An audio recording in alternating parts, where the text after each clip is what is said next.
सोचिए, एक दुनिया जहां परियन जिंदा हैं, लेकिन उनके पर कट दिए गए हैं। जहां जादू अब भी जिंदा है, लेकिन लोगों के दिल उससे भी ज्यादा अंधेरों से भरे हुए हैं। वेलकम टू कार्निवल रो, एक शहर जहां फैंटेसी और रियलिटी टकराते हैं और हर कोने में छुपा है एक राज। एक सीरियल किलर परियों का कत्ल कर रहा है और एक इंसान डिटेक्टिव रायक्रॉफ्ट फिलोस्ट्रेट उस राज का पर्दाफाश करने की कोशिश में है। लेकिन दोस्तों, बात सिर्फ एक कत्ल की नहीं है। ये कहानी है भेदभाव की, मोहब्बत की, जुर्म की और एक ऐसे शहर की जहां हर मुस्कुराहट के पीछे एक जख्म छुपा है। अगर आपको गेम ऑफ थ्रोन्स का पॉलिटिकल ड्रामा पसंद है और शर्लॉक होल्म्स का सस्पेंस भी, तो कार्निवल रो आपके लिए एक डार्क फैंटेसी ड्रीम है। इस वीडियो में हम करेंगे हर लेयर को एक्सपोज, हर कैरेक्टर के पीछे छुपी कहानी को डिकोड और जानेंगे कि इस शहर के अंधेरों में क्या छुपा है। तो कहानी शुरू होती है अब। कहानी की शुरुआत में जंगल में युद्ध का माहौल छा जाता है। इंसानों और फय नामक जीवों के बीच संघर्ष जारी है। वे इंसान ही हैं, लेकिन उनमें कुछ खास अंतर हैं। पिग्स के पंख होते हैं जो उन्हें उड़ने की अनुमति देते हैं, जबकि पग भेड़ जैसा दिखता है। इस समय इंसानों ने फेलैंड पर अवैध रूप से कब्जा कर लिया था और वे फय को वहां से निकाल रहे थे। उन पर गोलियां चलाई जा रही थीं। वे उड़ भी नहीं पा रहे थे क्योंकि जंगल में उनकी उड़ान को नियंत्रित करने के लिए तार लगे हुए थे। जब विग्नेट अपने आसपास के सभी लोगों को मरते हुए देखती है तो वह तेजी से भाग जाती है। किस्मत से वो किसी गोली का निशाना नहीं बनी और भागते हुए एक पहाड़ की चोटी पर पहुंच गई। वो पानी में कूद गई जहां से एक जहाज उसे बचा लेता है। पता चलता है कि कई फैस अपनी जान बचाने और यहां से निकलने की कोशिश कर रहे थे, लेकिन बदकिस्मती से थोड़ी दूर जाने के बाद ये जहाज क्रैश हो गया और जहाज में मौजूद लोग भी मर गए सिवाय विग्नेट के। विग्नेट पानी में तैरती हुई बुर्ज शहर में पहुंच जाती है और उसे यहाँ बंदी बनाकर रखा जाता है। जो जहाज नष्ट हुआ वो एजरा नाम के एक अमीर आदमी का था, जिसने अभी उस जहाज पर बहुत सारा पैसा लगाया था, पर दुर्भाग्य से उसका सारा पैसा डूब गया और बदले में उसे सिर्फ विग्नेट मिली। उसने जो भी किया उसे अपनी बहन इमोजेन की नौकरानी बनाकर रखा। इस बीच इमोजेन अपने भाई एजरा को बताती है कि हमारे सामने वाला घर भी बिक गया है। मैंने सुना है कि किसी ने बहुत बोली लगाकर इसे खरीद लिया है और आज वो भी शिफ्ट हो जाएगा। एजरा को इसमें कोई खास दिलचस्पी नहीं थी, पर इमोजेन को थी, क्योंकि वो अभी भी सिंगल थी और उम्मीद कर रही थी कि शायद कोई हैंडसम राजकुमार उसके घर के बाहर रहने आएगा। आज इमोजेन विग्नेट को किसी काम से बाजार भेजती है। काम के बहाने वो कार्निवल रो भी जाती है जहां वेश्याएं काम करती थीं। उनमें से एक विग्नेट की दोस्त थी। उसकी दोस्त उससे मिलकर खुश होती है और जब उसकी दोस्त ने देखा कि विग्नेट के पास वीडियो हेयर है तो वो उसे एक कड़वी सच्चाई बताती है कि फिलो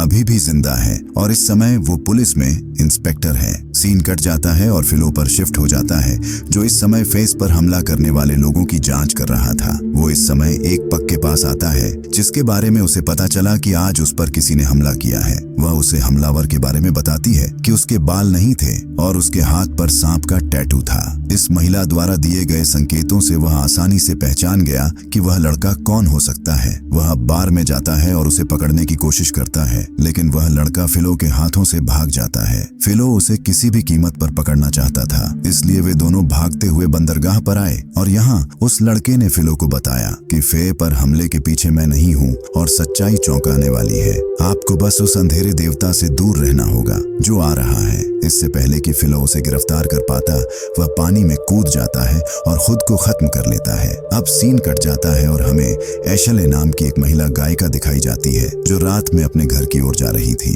अचानक सुरंग से बाहर एक अंधेरे जीव ने उस पर हमला किया और उसे सुरंग के अंदर ले गया और उसे मार डाला, क्योंकि एशले भी एक उड़ने वाली फय थी जिसने अपनी जान बचाने के लिए उड़ने की कोशिश की, लेकिन वह असफल रही। अब यहाँ विग्नेट, जिसने पाया कि फिलो मरा नहीं है, फिलो के झूठ से बहुत नाराज थी। वह अपने वीडियो बाल भी काटती है और बदला लेने के लिए फिलो के पास उड़ जाती है। वह उसे मारना चाहती थी लेकिन रुक गई। वह अब भी फिलो से प्यार करती थी, इसलिए वह उसे मार नहीं पाई। वह फिलो से कहती है, तुम्हारी मौत की खबर ने मुझे तोड़ दिया था, लेकिन जब मुझे सच पता चला कि तुमने मुझसे झूठ बोला तो मैं तुम्हारी मौत से भी ज्यादा दुखी हुई। फिलो के कुछ कहने से पहले ही वह वहां से भाग जाती है और उसे बोलने का मौका नहीं देती। सुबह हमें असेंबली का एक दृश्य दिखाया जाता है। असेंबली का माहौल बहुत गर्म था। दरअसल विपक्षी लोग शहर में फेस के रहने के खिलाफ थे, जबकि काउंसलर उनके अधिकारों की बात करते थे, क्योंकि ये जगह जहां इंसान रह रहे थे वो फेस का शहर था। भले ही वो इंसानों और फेस के बीच हुए युद्ध में हार गए,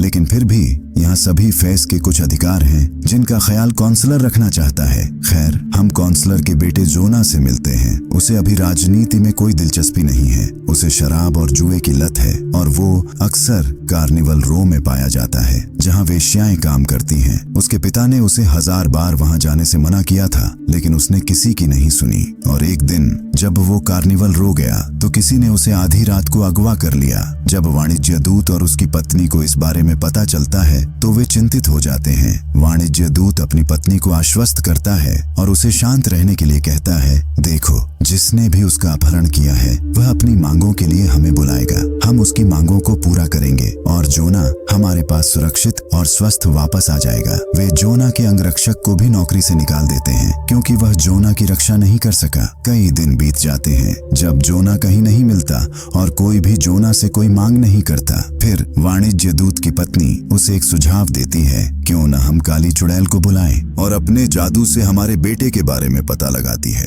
काउंसलर को इन सब बातों पर यकीन नहीं था, लेकिन वह अपनी पत्नी के लिए राजी हो जाता है। और फिर काली चुड़ैल उसके घर आती है और उसके पालतू भेड़िए की बलि चढ़ाने के बाद वह उसके परिवार को बताती है कि जोना को किसी ऐसे व्यक्ति ने अगवा किया है जो चांसलर को बहुत अच्छी तरह से जानता है। इतना ही नहीं, बल्कि वह चांसलर को गिराना भी चाहता है। वह उसे कमजोर दिखाना चाहता है। ये सुनकर चांसलर समझ जाता है कि उसके विरोधी नेता लॉन्गरबेन इस सब के पीछे है। लेकिन हमें अगले सीन में असली सच्चाई पता चलती है कि जोना को लॉन्गरबेन ने अगवा नहीं किया था, बल्कि उसकी मां ने एक योजना के अनुसार काली चुड़ैल को चांसलर से झूठ बोलने के लिए मजबूर किया। उसके दिमाग में क्या चल रहा है ये हम बाद में जानेंगे। और अब हम इमोजन और एजरा को देखते हैं। वे अपने पड़ोसी से मिलने जा रहे थे जो अभी अभी उनके सामने वाले घर में शिफ्ट हुआ था। जब वे घर जाते हैं उन्हें पता चलता है कि उनका पड़ोसी कोई इंसान नहीं बल्कि एक फे है। एक फे जो भेड़ की तरह दिखता है। यह जानकर वे दोनों परेशान हो जाते हैं। वे फे को खुद से कम समझते थे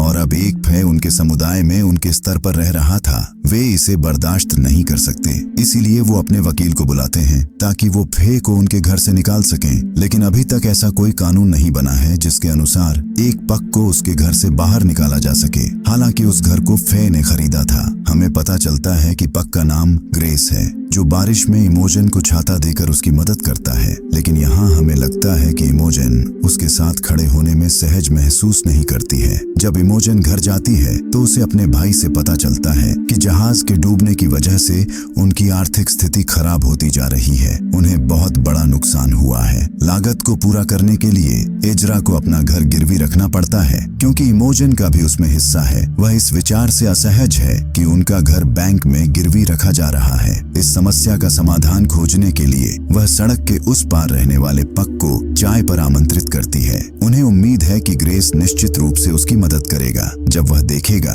कि इमोजन ने उसे अपने घर आमंत्रित किया है। अब इमोजन ने गलती की कि उसने उसे घर के पिछले दरवाजे से बुलाया और बहाना बनाया कि घर के सामने के दरवाजे की मरम्मत की जा रही है, जबकि ऐसा कुछ नहीं था। और ग्रेस को यह बात समझ में आ गई। वह कहता है, मुझे पता है कि तुमने मुझे पिछले दरवाजे से बुलाया है ताकि आसपास के लोग यह न देख सकें कि मैं तुम्हारे घर आया हूँ। इसलिए गुस्से में वह उठकर चला जाता है और इमोजन की बात नहीं सुनता। रात में इमोजन का भाई एजरा विग्नेट के साथ गलत करने की कोशिश करता है, लेकिन विग्नेट उसे मार देती है और भाग जाती है। जब इमोजन एजरा से विग्नेट के बारे में पूछती है तो वह कहता है कि उसने जरूर कुछ चुराया होगा। इस बात से गुस्से में इमोजन उसकी शिकायत करने पुलिस स्टेशन जाती है, जहां फिलो नाम का एक पुलिस इंस्पेक्टर था जो विग्नेट के बारे में गलत बात बर्दाश्त नहीं कर सकता था और उसने तय किया कि वह विग्नेट को आजाद कर देगा। इसलिए वह एजरा के पास उसका कॉन्ट्रैक्ट लेने गया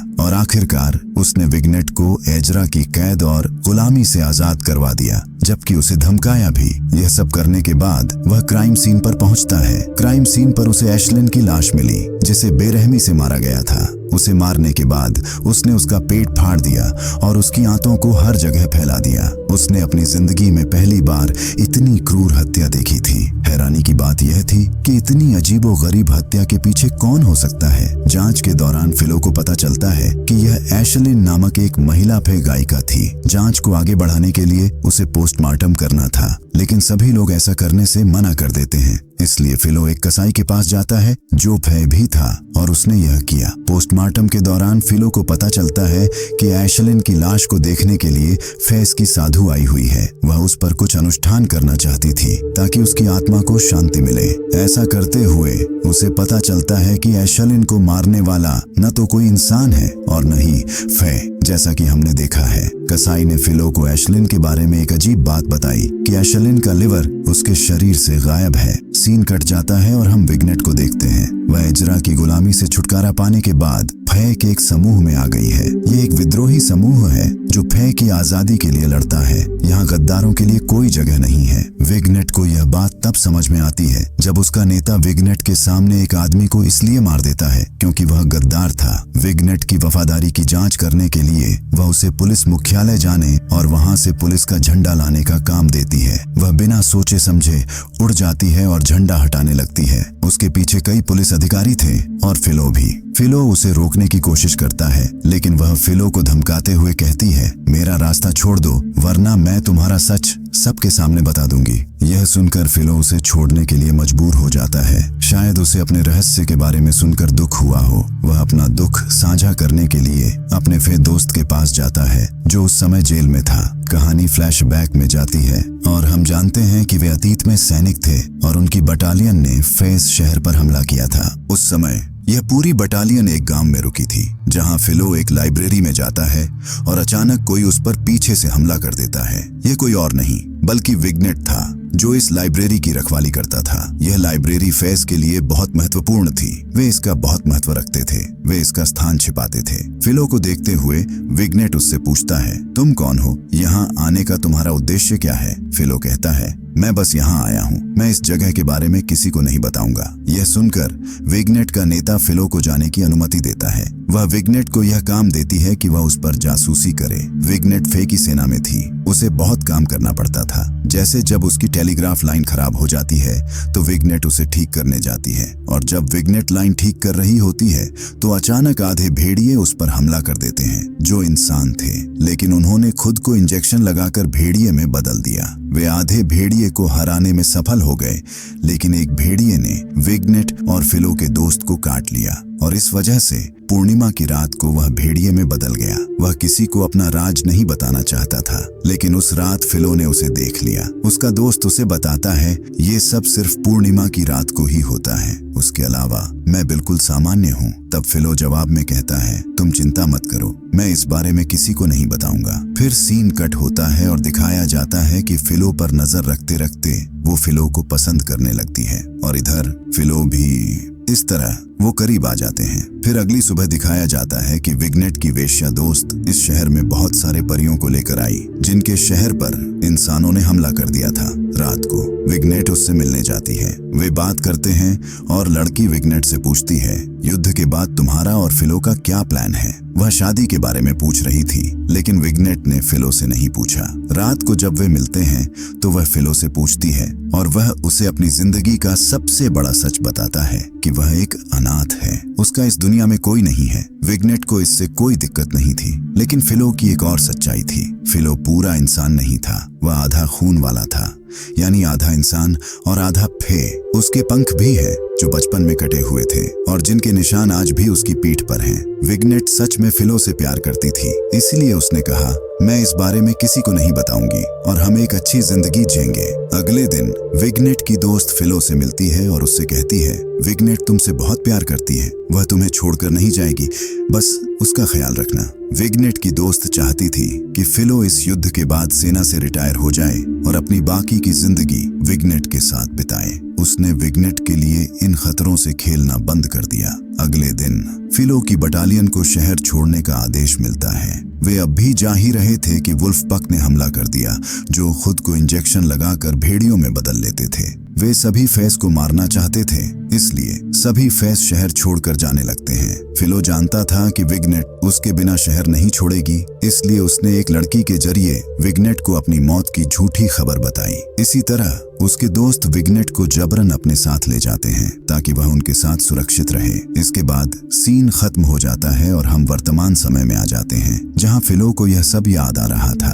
वह अब विग्नेट से मिलने जाता है, जहां विग्नेट गुस्से में थी। विग्नेट उसे बताती है कि उसने कभी उसका राज किसी को नहीं बताया, लेकिन अब वह उससे प्यार भी नहीं करती। इस पूरे सीन के दौरान हमें दूसरी तरफ दिखाया जाता है कि फिलो के प्रोफेसर, जिन्होंने उसे पाला था, एक अजीबोगरीब जीव द्वारा मारे गए।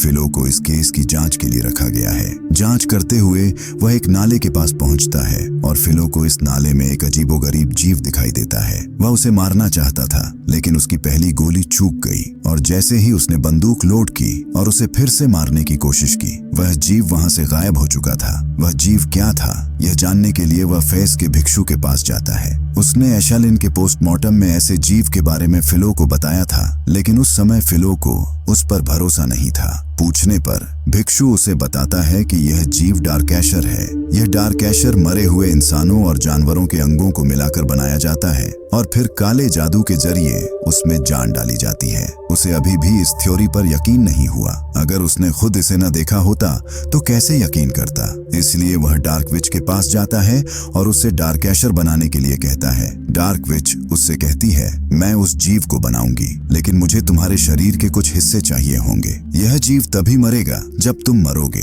क्योंकि यह अपने मालिक के भाग्य को साझा करता है। डार्क विच उसे डार्क शेयर के बारे में भी बताती है, जिसने पहले भी लोगों पर हमला किया है। यह उनके जिगर को खाकर उनके भीतर छिपी सारी जानकारी निकाल लेता है। इसके बाद वह पुलिस स्टेशन लौटता है, जहां उसका कर्तव्य अपने प्रोफेसर की हत्या की जांच करना था। वह अनाथालय जाता है, जहां उसे हेडमास्टर के सहायक से पता चलता है कि हेडमास्टर हर सप्ताहांत कार्निवल रो में जाता था। कार्निवल रो में जब फिलो उस लड़की से मिलने जाता है जिसके साथ उसका रिश्ता था, तो उसे पता चलता है कि हेडमास्टर कभी उसके साथ नहीं रहा। एक डॉक्टर उससे मिलने यहाँ आता था, जो अब पुलिस मुख्यालय में काम करता है। सीन कट जाता है और दिखाया जाता है कि जिस डॉक्टर के बारे में वह बात कर रहा था, डार्क शेयर उसे पकड़कर मार देता है। इससे वह पूरी तरह से परेशान हो जाता है। उसका केस सुलझ नहीं रहा था। जहाँ से उसे सुराग मिला, वहीं सुराग मारा गया। वैसे भी जब वह डॉक्टर के क्लिनिक की जांच करता है, तो उसे पता चलता है कि डॉक्टर अपने दूसरे कामों के लिए ज्यादा मशहूर थे।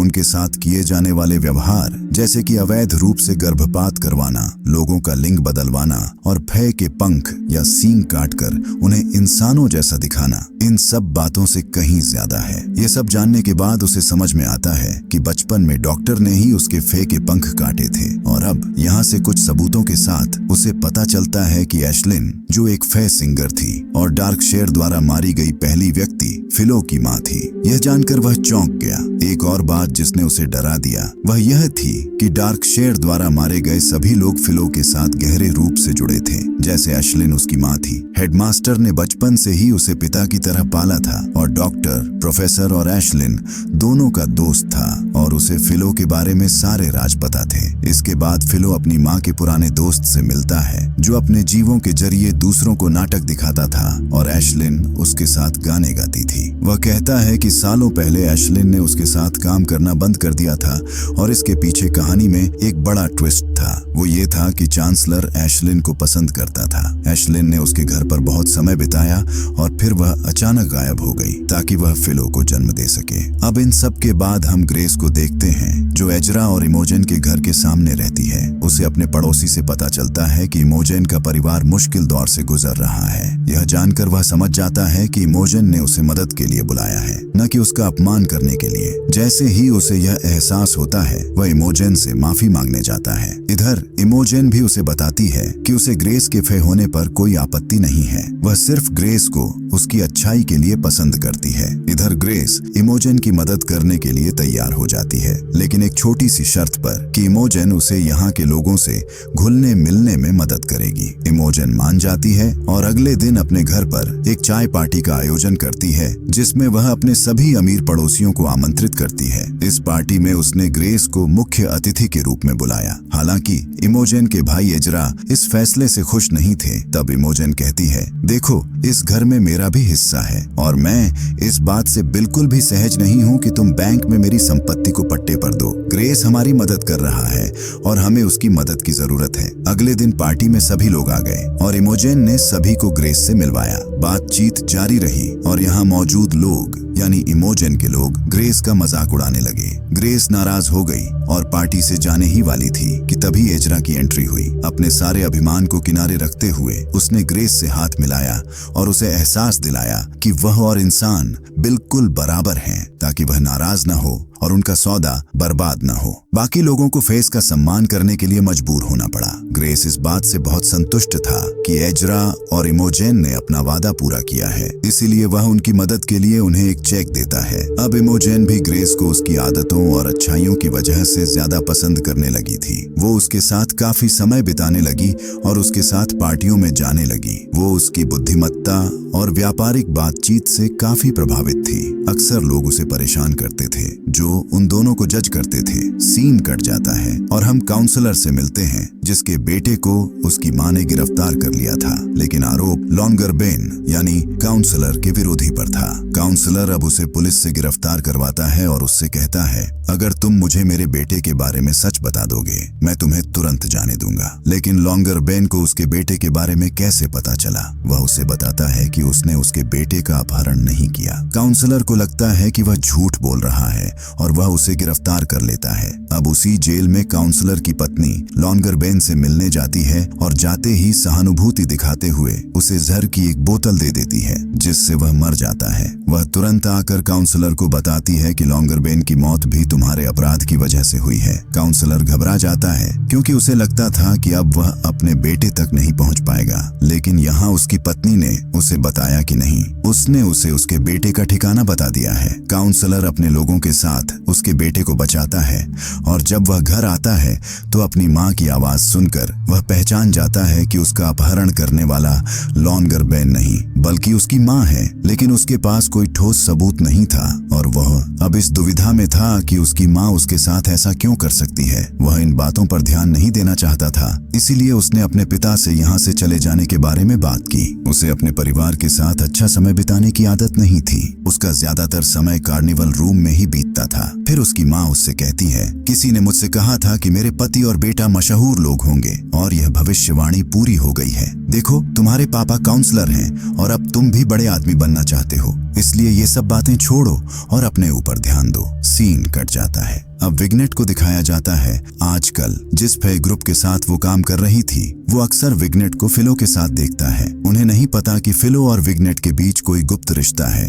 लेकिन वो ये मान लेते हैं कि विग्नेट जरूर फिलो की खबर पुलिस को दे रही है। उनकी खबर काफी समय पहले ही लीक हो चुकी थी और हम पहले से ही जानते हैं कि उनके ग्रुप में किसी भी गद्दार की जगह नहीं है। वे विग्नेट को मारने ही वाले थे कि विग्नेट ने उन्हें बताया कि उसने कभी पुलिस को खबर नहीं दी। तो जवाब में वह कहती है, अगर तुम शामिल नहीं हो तो मुझे बताओ कि मुखबिर कौन है। अगर तुम उसका पता लेकर आओ और उसके पंख काट दो तो तुम्हारी जान बख्श दी जाएगी। वह मुखबिर का पता कैसे लगाती है? वह चिंतित हो जाती है और अपनी सहेली के पास जाती है। उसकी सहेली अब विग्नेट की मदद के लिए फिलो से मिलती है। वह फिलो से कहती है, जो भी तुम्हें खबर दे उसका नाम मुझे बताओ, नहीं तो विग्नेट को मार दिया जाएगा। फिलो अपना नाम नहीं बताना चाहता था, लेकिन विग्नेट की जान बचाने के लिए उसने अपने मुखबिर का नाम बता दिया। जैसे ही उसकी दोस्त उसे ये बताती है वो तुरंत उसके घर उसे मारने चली जाती है। खबर पहले ही लीक हो चुकी थी कि विग्नेट उसे मारने आ रही है, इसलिए विग्नेट के आने से पहले ही वो तैयार था। जैसे ही वो आई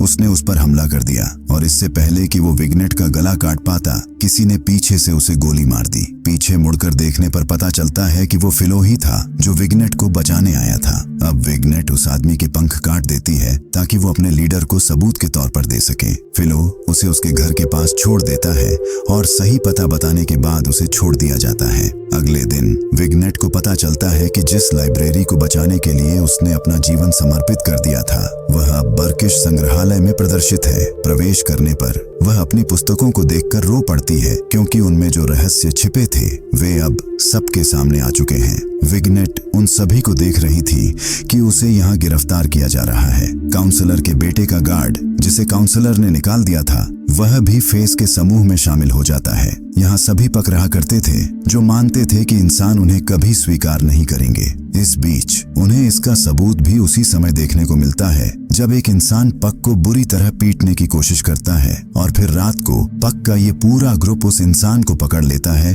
और एक दुष्ट अनुष्ठान करके उसे मार देता है। सीन कट जाता है। अब काउंसलर का बेटा, जो अपने भविष्य के लिए बहुत ईमानदार था, उसने गलत नौकरी छोड़ दी थी और अब वो पढ़ना चाहता था। उसके लिए टीचर ढूंढे जा रहे थे। एशलिन का दोस्त, जिसके जीवों को पुलिस ने पकड़ लिया क्योंकि उसके पास उन्हें रखने का लाइसेंस नहीं था, उसके पास कोई नौकरी नहीं थी, इसलिए उसका दोस्त उसे जोना का शिक्षक बनने का सुझाव देता है। जोना उसे स्वीकार करता है क्योंकि वह दूसरों से बहुत अलग था। यहाँ जब एजरा अपनी बहन इमोजन को पक ग्रेस के साथ इतना जुड़ा हुआ देखता है तो वह उसे उससे न मिलने और सावधान रहने के लिए कहता है क्योंकि इंसानों और फेस में कुछ अंतर था। लेकिन इमोजन उसे और ग्रेस को भी पसंद करने लगी थी, इसलिए वे दुनिया के बारे में नहीं सोचते और एक दूसरे के करीब आ जाते हैं। यहाँ असेंबली में एक नया किरदार पेश किया जाता है, सोफी, जो लॉन्गरबेन की बेटी है। लॉन्गरबेन मर चुका है, इसलिए सोफी ने सारी जिम्मेदारियां संभाल ली हैं और वह फेस के खिलाफ है।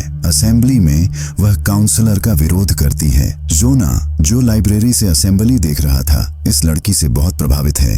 वे एक दूसरे से मिलते हैं और फिर सोफी जोना को बताती है, मुझे राजनीति में कोई दिलचस्पी नहीं है, लेकिन मैं अपने पिता के समर्थकों को कहीं और जाने भी नहीं दे सकती। वे यहाँ बात करते हैं और दोनों को एहसास होता है कि उनकी आदतें बहुत मिलती जुलती हैं। वे दोस्त बनना चाहते थे लेकिन नहीं बन पाए क्योंकि उनके माता पिता दुश्मन थे और भले ही वे नहीं चाहते थे लेकिन उन्हें इस ईर्ष्या भरे रिश्ते को जारी रखना था। समय बीतता जाता है और वे हर दिन मिलते रहते हैं और फिर एक दिन वे लाइब्रेरी में एक दूसरे के करीब आ जाते हैं। यहाँ पुलिस स्टेशन का दृश्य दिखाया गया है जहाँ फिलो के वरिष्ठ उसकी प्रगति के बारे में बात कर रहे हैं। फिलो ने दिए गए मामलों में कोई प्रगति नहीं की थी और उन्हें लगता है कि फिलो भ्रष्टाचार कर रहा होगा। अब वरिष्ठ फिलो पर जासूसी करने का काम उसके बेटे को देते हैं क्योंकि फिलो उसके घर पर पेइंग गेस्ट था और वे दोस्त थे। लेकिन जब इस लड़की को पता चला कि फिलो सौतेला है, उसने अपने रिश्ते को खत्म कर दिया और आज वह अपने पिता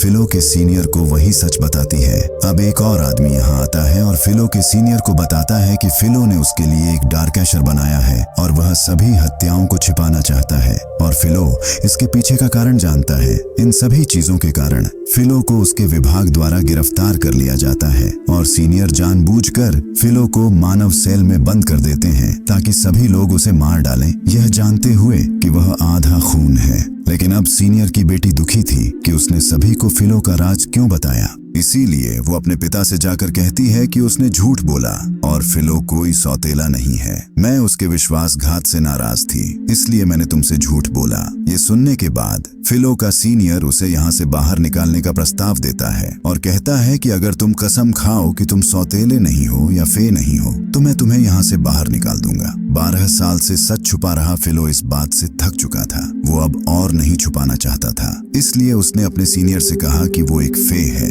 एक सौतेला जिसके पंख बचपन में ही काट दिए गए थे। अब यहाँ उसके अपराध के लिए उसे मारने का आदेश दिया गया, जबकि उससे मिलने आई विग्नेट को भी गिरफ्तार कर लिया गया। और जब वह फिलो को हथकड़ी में सेल से बाहर जाते हुए देखती है तो वह रोने लगती है क्योंकि उसे लगता है कि फिलो को सजा मिलेगी। फिलो को भी ऐसा ही लगता है, लेकिन सजा दिए जाने के बजाय वे उसे दूसरे कमरे में ले जाते हैं। फिलो अपने जैविक पिता से मिलता है, जो कोई और नहीं बल्कि काउंसलर निकलता है, उसका असली पिता, जो अभी भी एशलिन से प्यार करता था और उसे लगता था कि फिलो ने उसे मार दिया है। लेकिन फिलो उसे बताता है कि उसने एशलिन को नहीं मारा और फिलो उससे पूछता है, अगर तुम्हें मेरी माँ की इतनी परवाह थी तो तुमने उसे क्यों छोड़ दिया? तुमने मुझे अनाथ की तरह जीवन बिताने क्यों दिया? तब काउंसलर अपना धैर्य खो देता है और आंसुओं में बताता है कि उसके पिता ने एशलिन को मारने की धमकी दी थी और कहा था कि अगर उसने उसे नहीं छोड़ा तो वह एशलिन को मार देगा, सिर्फ उसकी जिंदगी की खातिर। मैंने उसे छोड़ दिया।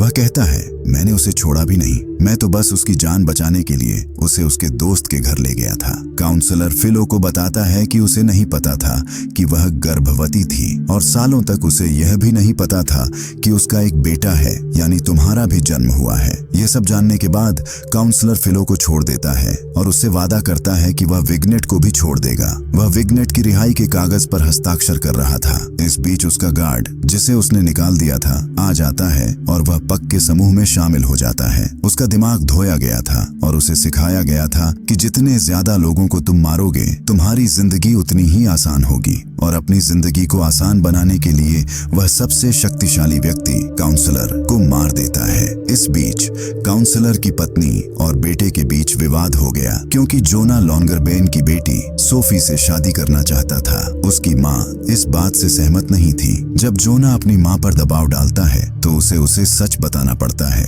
कि सोफी उसकी सौतेली बहन है। ये सुनकर जोना को झटका लगता है। उसे न चाहते हुए भी सोफी से ब्रेकअप करना पड़ता है, और जब वो ब्रेकअप करने जाता है तो उसे पता चलता है कि सोफी को ये सब पहले से ही पता था। अगले सीन में जोना को अपनी जिंदगी में एक और मोड़ पता चलता है कि उसके पिता को भी शक था कि जोना जो उसका जैविक बेटा है वो शायद उसका जैविक बेटा नहीं है। ये सच सुनने के बाद जोना बस ब्रेकअप कर लेता है। दूसरी तरफ एजरा विग्नेट और ग्रेस को साथ में देख लेता है, और ये बात उसके दिमाग में घर कर जाती है कि उसकी बहन किसी पक के साथ रिलेशनशिप में है। ये देखकर वो गुस्से में पक को मारने जाता है, लेकिन यहाँ इमोजन उसकी जान बचा लेती है। अब जब एजरा अपनी बहन इमोजन को प्रताड़ित कर रहा होता है तो ग्रेस गुस्से में आ जाती है और उसे फेंक देती है। उसके सिर से खून बहने लगता है। ये देखकर इमोजन जानती है कि पुलिस ग्रेस को जाने नहीं देगी, क्योंकि वो पहले से ही पक से नफरत करते हैं। इसलिए वो ग्रेस को भाग जाने के लिए कहती है और वो सारा दोष अपने ऊपर लेने का फैसला करती है।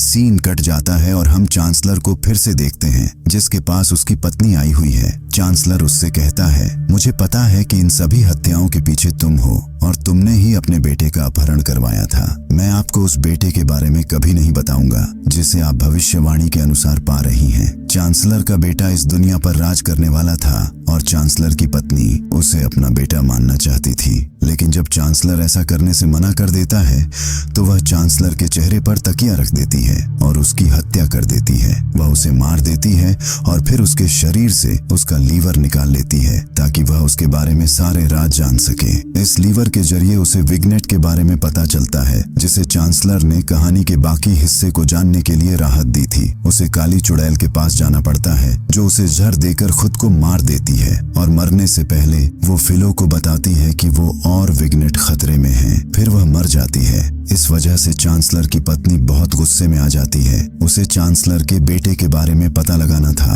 और अब वो विग्नेट का अपहरण कर लेती है। विग्नेट को मारने से पहले फिलो, जिसे विग्नेट के खतरे के बारे में पता चल जाता है, उसे बचाने आता है और उसके पीछे डार्क एशर है। ये डार्क एशर इसी महिला का है और इस डार्क एशर के जरिए वो अपने पति के गुप्त संबंधों के सारे सबूत मिटाना चाहती थी। वो उसके असली बेटे तक पहुंचना चाहती थी और उसे स्वीकार करना चाहती थी ताकि दुनिया के सामने उसकी स्थिति हमेशा मजबूत रहे।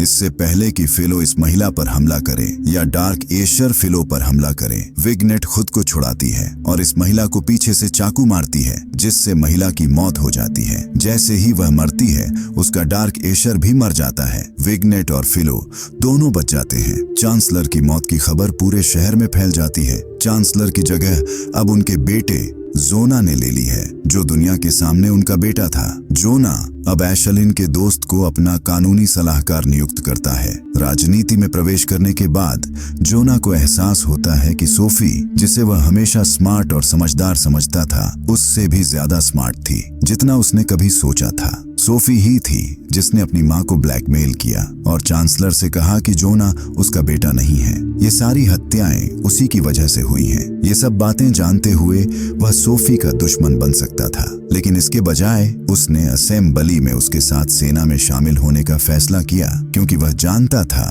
कि अगर सोफी और वह एक साथ होंगे तो वे एक मजबूत स्थिति ले सकते हैं। जोना अब फैस का भी विरोध कर रहा था। उसने कार्निवल रो को उनकी उपस्थिति से साफ कर दिया था। वह शहर से सभी फैस को भी भगाना चाहता था और फिर से इंसानों और फैस के बीच एक अजीब युद्ध शुरू हो गया। ये घोषणा की गई कि अगर कोई फै उड़ता हुआ दिखाई दिया तो उसे मार दिया जाएगा। इतना ही नहीं, पुलिस ने निर्दोष पुक्स को पकड़ लिया और उनकी पिटाई कर दी। इस स्थिति में हम ग्रेस और इमोजन को अपनी जान बचाने के लिए शहर छोड़ते हुए देखते हैं, ताकि वे एक नए शहर में एक नया घर बनाकर एक नई जिंदगी शुरू कर सकें, जबकि एजरा उसे देखता रहता है। दूसरी ओर यह दिखाया गया है कि विग्नेट को शहर के अन्य फे के साथ गिरफ्तार किया गया है। उसे जबरन शहर से बाहर निकाल दिया गया था। वह इस समय रो रही थी क्योंकि फिलो अभी भी उसके साथ नहीं था, लेकिन फिर वह पीछे मुड़ती है और देखती है फिलो भी उसके साथ आता है। वह अपनी पहचान सबके सामने प्रकट करता है।